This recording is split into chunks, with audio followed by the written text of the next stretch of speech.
चलिए शुरू करते हैं बच्चों, एक एक क्वेश्चन देखेंगे।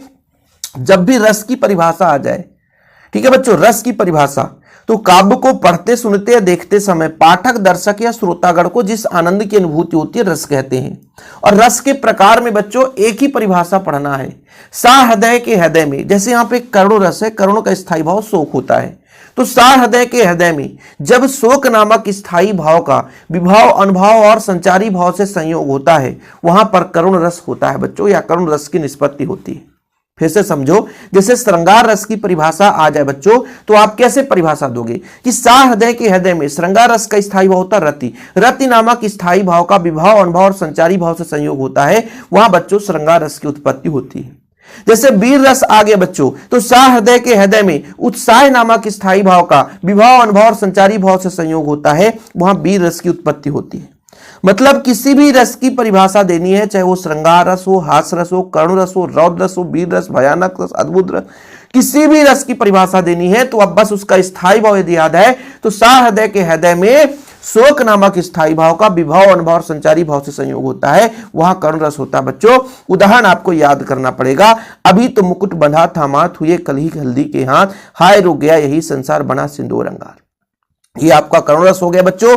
वीर रस में बूंदेलो हर बोलों के मुंह से हमने सुनी कहानी थी, खूब लड़ी मर्दानी वह तो झांसी वाली रानी थी। किस बच्चे से याद नहीं होगा? जो कभी नहीं पढ़ा होगा फिर भी ये आप याद कर सकते हो। बुंदेले हर बोलों के मुंह से हमने सुनी कहानी थी, खूब लड़ी मर्दानी वह तो झांसी वाली रानी थी। या वह खून कहो किस मतलब का, है ना, जिसमें उबाल का नाम नहीं, वह खून कहो किस मतलब का, जिस जो आ सके देश के काम नहीं। ये आप लोग जहां पर अपने देश के प्रति लगाव और अपने देश के हित की बात की जाती है बच्चों, वहां पर आपका वीर रस होता है ना। सेना की जब बात होती है वहां पे वीर रस होता है। तो सेना का जब भी बच्चों आप लोग कोई भी कहानी कविता यदि आपके मन में हो, उसका उदाहरण लिख सकते हो वीर रस में। हाँ, वीर रस का आप लोग परिभाषा कैसे लिखोगे? सा हृदय के हृदय में जब उत्साह नामक स्थायी भाव का विभाव अनुभव और संचारी भाव से संयोग होता है, वहां पर वीर रस की निष्पत्ति होती है, वीर रस होता है। तो करुण रस, वीर रस याद हुआ। दो क्वेश्चन बच्चों। चलते हैं तीसरे प्रश्न पर। विरोधाभास अलंकार बच्चों, जहां पदार्थ गुण या किसी क्रिया में वास्तविक विरोध ना होते हुए भी विरोध का आभास हो, वहां विरोधाभास अलंकार होता है। ठीक है बच्चों, जहां वास्तविक विरोध ना हो, वास्तविक विरोध ना हो, लेकिन जब उसे हम पढ़ रहे होते हैं तो विरोध सा अनुभव होता है। जैसे दूसरा उदाहरण बढ़िया रहता है, या अनुरागी चित्त को गति समझे नहीं कोई, ज्यों ज्यों बूढ़े श्याम रंग त्यों त्यों उज्जवल हुए।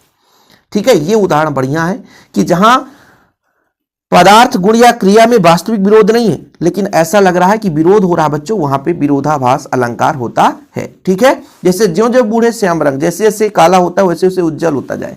अब आप शब्द से अर्थ निकालो, बूढ़े श्याम रंग, श्याम मतलब काला रंग होगा, वैसे वैसे उज्जवलता आएगी, उसकी चमक बढ़ेगी। ऐसा कभी होता है कि आप काला रंग पोत लो और आपके अंदर से चमक आ जाए?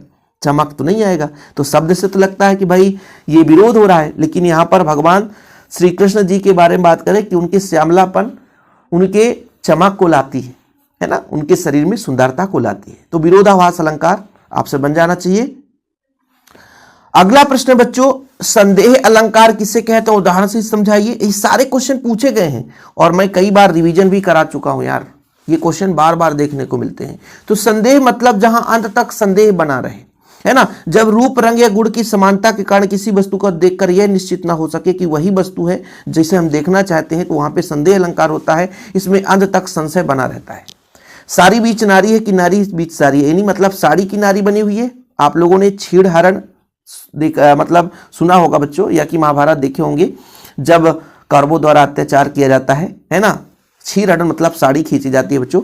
श्री कृष्ण जी साड़ी दे देते हैं, भैया लो, तो वो कंफ्यूज हो जाते हैं कि यार ये महिला जो है साड़ी की बनी हुई है कि ये महिला के अंदर साड़ी है ना, साड़ी बीच नारी है, साड़ी के बीच में नारी है कि नारी के बीच से साड़ी निकल रहा है, कि साड़ी ही की नारी है कि साड़ी की नारी बनी हुई है कि नारी ही की साड़ी है। तो कंफ्यूजन बना है कि साड़ी के अंदर न महिला है यानी नारी है, कि नारी के अंदर साड़ी है, कि साड़ी की ही बनी हुई है कि नारी ही साड़ी की है, मतलब कंफ्यूजन बना है अंत तक, है ना। तो जहां रूप रंग गुण की समानता के कारण किसी वस्तु को देखकर यह निश्चित ना हो कि वह वही वस्तु है जो हम देखना चाहते हैं बच्चों, वहां पे वो संदेह अलंकार होता है और अंत तक संशय बनी रहती है।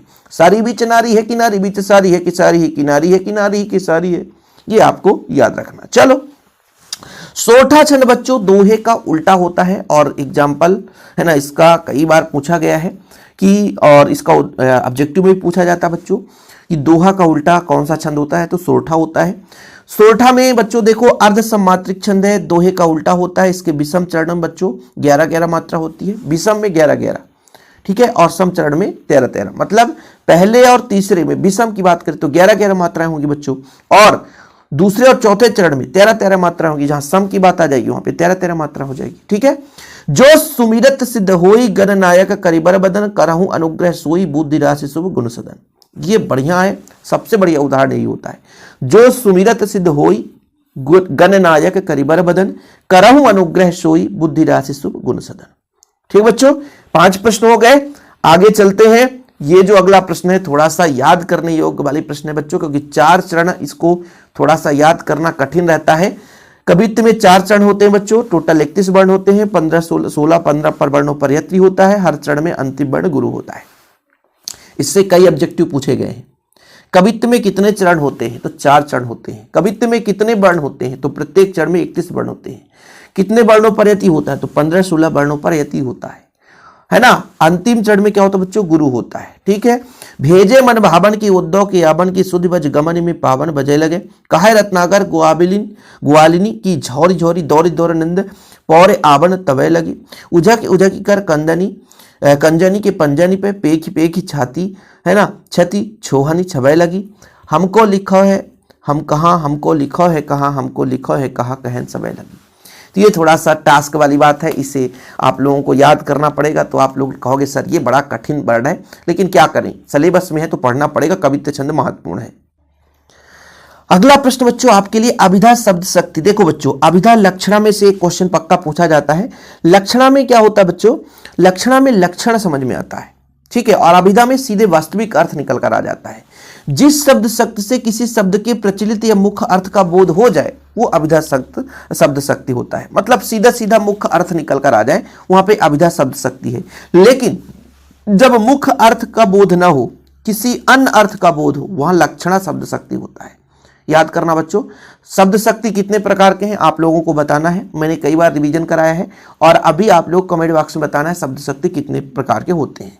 ठीक बच्चों, तो शब्द शक्ति में अभिधा की बात करते हैं कि जिस शब्द शक्ति से, ठीक है, मुख्य अर्थ का बोध हो जाए, प्रचलित या मुख्य अर्थ का सीधा सीधा बोध हो, वहां अभिधा शब्द शक्ति होता है।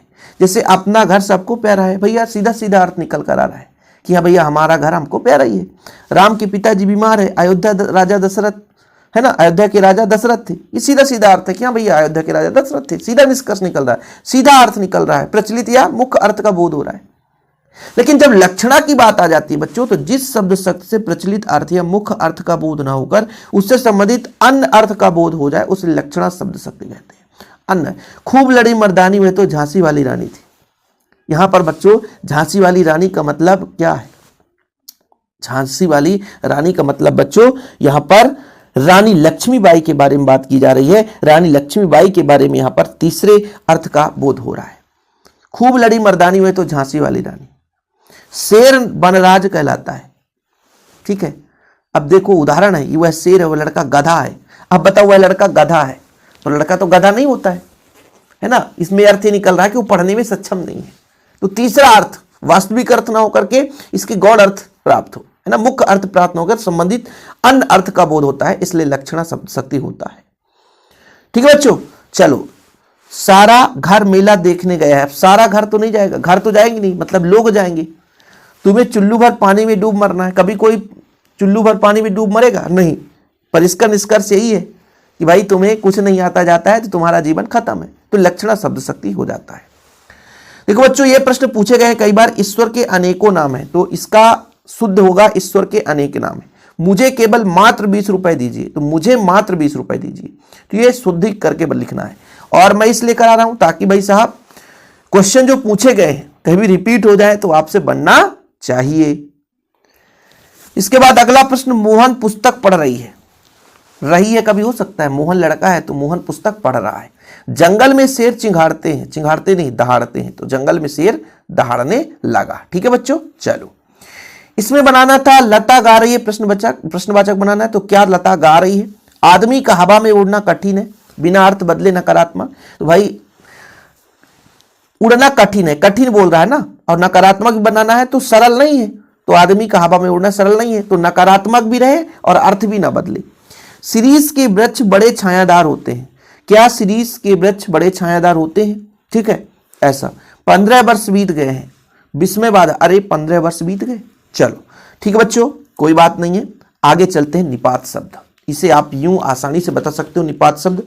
ठीक है बच्चों, सेलेक्टेड क्वेश्चन है यार, है ना, थोड़ा समय लग रहा है लेकिन भाई आप लोगों के लिए काफी महत्वपूर्ण क्वेश्चन है। निपात शब्द किसे कहते हैं बच्चों? जो अतिरिक्त भार प्रदान करे, जो बल प्रदान करे। जैसे तुम्हें आज रात को रुकना ही पड़ेगा, तो ही यहां पे जैसे आज आपको रुकना पड़ेगा, आपको रुकना ही पड़ेगा, जोर दे दिया गया, बल दे दिया गया, नहीं नहीं आपको ऐसा करना ही पड़ेगा। जब जोर दे दिया गया, बल दे दिया गया, तो उसे ऐसा करना ही पड़ेगा, तो भाई करना पड़ेगा। समझ रहे ना? तो किसी भी बात पर अतिरिक्त भार देने के लिए जिन शब्दों का प्रयोग किया जाता है उसे निपात शब्द कहते हैं, जैसे भी, तो, तक, केवल, ही, मात्र आदि। निपात में जोर दिया जाता है कि तुम्हें ऐसा करना ही पड़ेगा, तुम्हें ऐसा करना ही पड़ेगा, तुम्हें जाना ही पड़ेगा। तो ये बल दे दिया, फोर्स तक, मतलब यहां पर बच्चों एक प्रकार से पूरे शब्द पर एक जोर डाल दिया। तुमने तो हद ही कर दी, तुमने हद कर दी, तुमने तो हद ही कर दी, और तुमने तो हद कर दी, तो भी है ही जोड़ दे, तुमने तो हद ही कर दी, तो ही जोड़ निपात हो जाता है। ठीक बच्चों, तकनीक शब्द का अर्थ बताते हुए तकनीक शब्द लिखिए बच्चों। तकनीक शब्द वह है जो किसी निर्मित अथवा खोजी गई वस्तु के विचार को व्यक्त करता है, यानी नई चीजों को, तथ्यात्मक चीजों को खोजने के लिए जिन शब्दों का प्रयोग करते हैं उन्हें हम तकनीक शब्द कहते हैं बच्चों। जैसे आपका वाणिज्यिक शब्द हो गया, इसके अंतर्गत आता है, प्रशासनिक शब्द हो गया, वैज्ञानिक और तकनीक शब्दावली, जैसे आप लोग गुरुत्वाकर्षण, वेग, त्वरण, ये सब क्या है, तकनीक शब्द के आधार पर आते हैं। राष्ट्रभाषा की विशेषता है, राष्ट्रभाषा बच्चों विकसित भाषा है, हमारे भारत देश में मान्यता प्राप्त भाषा होता है और देश में बहुत सारे लोग बोलते हैं, इन्हें राष्ट्रभाषा कहते हैं। राष्ट्रभाषा दूसरे देशों में संपर्क भाषा स्थापित करने हेतु कार्य करती है। ठीक है बच्चों, राष्ट्रभाषा में अपना एक विस्तृत साहित्य होता है, राष्ट्रभाषा पूरे देश में बोली जाने वाली भाषा होती है, राष्ट्रभाषा एक विकसित रूप होता है ना, देशों में संपर्क स्थापित करने वाली भाषा होती है बच्चों, ये आप लोग राष्ट्रभाषा में पढ़ लेना। जननी जन्मभूमि स्वर्ग से महान है, ये क्वेश्चन बड़ा लंबा है, इसे आप लोगों को होमवर्क देता हूं, स्क्रीनशॉट ले लो, इसको अपने भावों में लिखना है, विचार करना है। ठीक है बच्चों, चले इसको आपको अपने से लिखना था। चलिए आखिरी चल रहा बच्चों, फटाफट बात कर लेते हैं मुहावरे लोकोक्ति में अंतर। मुहावरा एक छोटा सा वाक्यांश होता है, जबकि लोकोक्ति पूरा का पूरा वाक्य होता है। मुहावरा जब तक वाक्य में नहीं जुड़ेगा तब तक इसका अर्थ नहीं व्यक्त होगा, लेकिन ये अपने आप में स्वतंत्र होता है, पूर्ण अर्थ योग होता है बच्चों। ठीक है, मुहावरे के अंत में ना का होना आवश्यक होता है, जबकि लोकोक्ति में आवश्यक नहीं है। एक दो एग्जाम्पल बता देना। ठीक है बच्चों, एक दो एग्जाम्पल आप बता दोगे। वैसे तो कई बार ऑब्जेक्टिव में पूछा गया है कि एक छोटा सा वाक्यांश क्या कहलाता है, मुहावरा, है ना। और बच्चों स्वतंत्र वाक्यांश में इसको स्वतंत्र बोले तो स्वतंत्र नहीं रहता, जब तक वाक्य में नहीं जुड़ता इसका अर्थ नहीं निकलता, लेकिन लोकोक्ति स्वतंत्र है, अपने आप में स्वतंत्र बच्चों। चलो भैया आगे चलते हैं। तत्सम शब्द किसे कहते हैं? जो संस्कृत से मूल रूप से सीधे सीधे ले लिए जाते हैं उसे हम तत्सम शब्द कहते हैं। संस्कृत भाषा के मूल रूप में हिंदी में शामिल होने वाले शब्द तत्सम शब्द कहते हैं।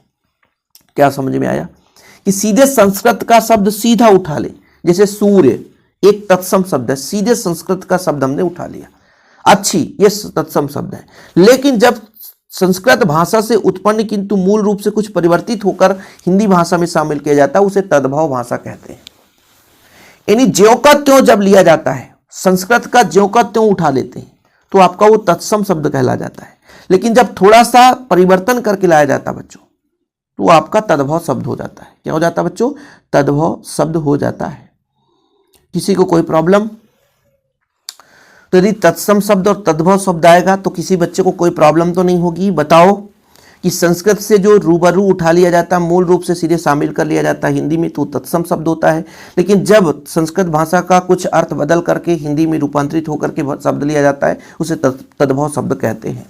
आगे देखो बच्चों, उपसर्ग और प्रत्यय में, उप मतलब पहले, समीप, ठीक है। तो जब कोई शब्द पहले जुड़ करके शब्द का अर्थ बदल ले तो बच्चों वो उपसर्ग कहलाता है ना। उप का अर्थ होता है समीप या पास, सर्ग का अर्थ होता है सृष्टि करना। इस तरह उपसर्ग द्वारा नए शब्दों की सृष्टि की जाती है। देखो ये उपसर्ग में लिखेगा, उपसर्ग वह शब्द है जिनका स्वतंत्र रूप से कोई अस्तित्व नहीं होता, किंतु किसी शब्द के पूर्व जुड़कर हुए नवीन अर्थ को प्रकट करते हैं, उपसर्ग कहलाते हैं। और बच्चों जब शब्दों के पूर्व क्रिया को विशेषता उत्पन्न करने वाले शब्द उपसर्ग कहलाते हैं। और प्रत्यय कहाँ गया, अरे प्रत्यय यहाँ पर है भैया, शब्दों के पीछे जुड़कर उसका रूप परिवर्तित करने वाले प्रत्यय कहलाते हैं। मतलब जो शब्द के पहले जुड़कर अर्थ बदल दे, जिससे प्रहार, हार का बदल जाए प्रहार, हार का प्रहार हो गया, आ से तो आहार हो गया।